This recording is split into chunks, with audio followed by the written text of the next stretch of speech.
FreeMMOStation.com. Hey everybody, welcome to the station. I'm Skyline Shore, and this is going to be my review, my first impression on H1Z1.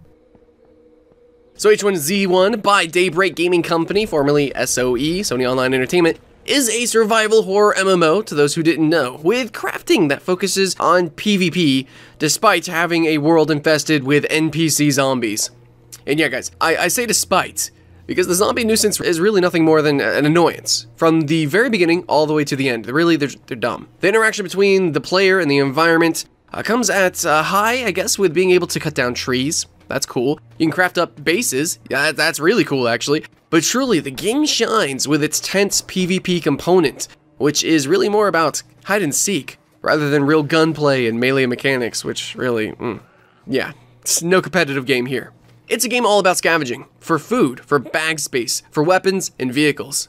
Luckily, there is crafting, which helps to alleviate and abbreviate the low-level experience, which is really dreaded in the genre. I know, guys. Crafting works similar to Guild Wars 2, where you take ingredients that you find, and then you must first, and you get to put them in a discovery pane, where you discover the recipes before you can then craft them. So this is kind of to help you memorize different things. These recipes persist through the servers, unless the server elected not to, and then you have to rediscover them, and it's just kind of like a little bit of a time sink, but at the same time it can save some time.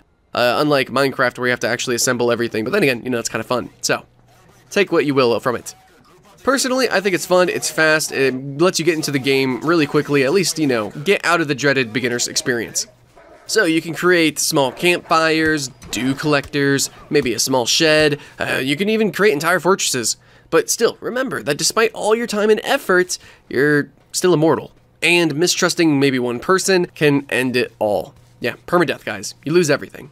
You can respawn in the same world, of course, randomly, somewhere, but yeah, permadeath. Though it's probably very unlikely that a zombie is going to be your demise. You might actually run out of food, out of water. There's a couple of different ways to die. Sometimes it's not even a zombie or a human. Sometimes it's a wolf or a dog. Zombies range from dumb to plank. Like, literally. It's really bad. Some seem to be able to sprint, while others kind of just sit there and let you play pinata. Aggro range is seemingly random, and often the Zeeks are just going to walk away, or even sometimes they'll literally run away from you. Now, honestly, for a zombie survival game, I was hoping for more zombies.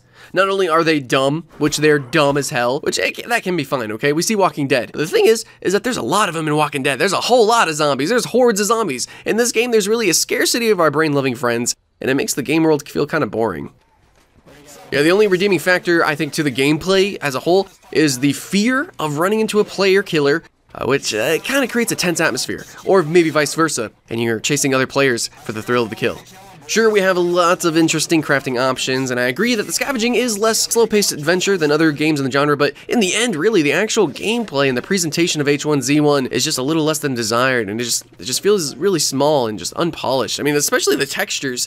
Textures are extremely harsh, and I guess that's fine for the genre, but still, I would just like a little bit more polish coming from formerly SOE.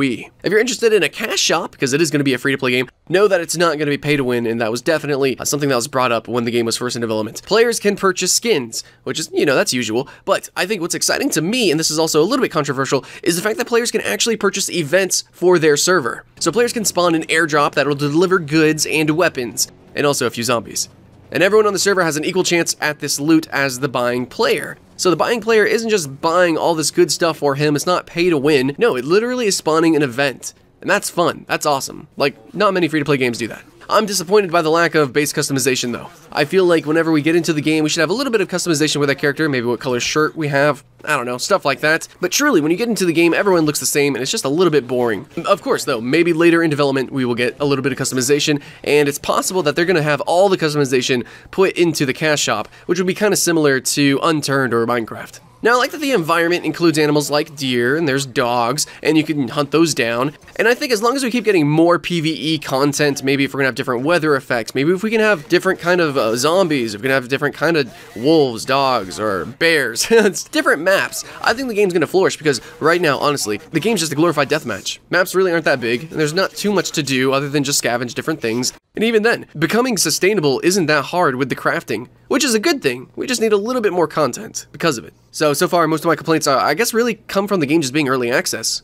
It's also really new, so I haven't explored everything and every possible turn and corner. Like, honestly, I know there's vehicles in the game, but I can't tell you how good they are, because it's just so rare to get them. Yeah, it's a game that it takes a long time to get good at, or really even acclimated to the environment, but I think truthfully, the first hours of the gameplay is probably the most memorable. I mean, for all of us, right? Our first player kill, our first death. You know, these things stick with us in this kind of game.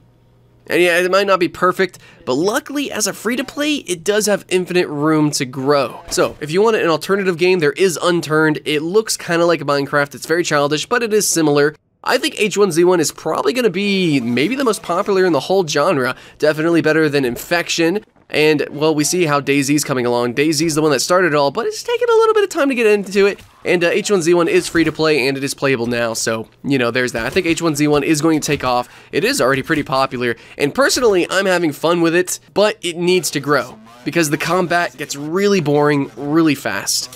SOE, or what's now Daybreak Gaming Company, if you could keep up the content, give us more maps, more recipes, and please, please, give us more zombies, and this game is actually potentially going to be great. Thanks for watching, guys. I'm Scavenge with FreeMMOStation. Go check out our channel for more articles on upcoming games and just some editorials there. And of course, like and subscribe if you want to keep seeing first impression reviews and top 10s as well. Guys, we're FreeMMOStation. We got you covered with the free MMOs. Stay tuned, and let's keep having fun.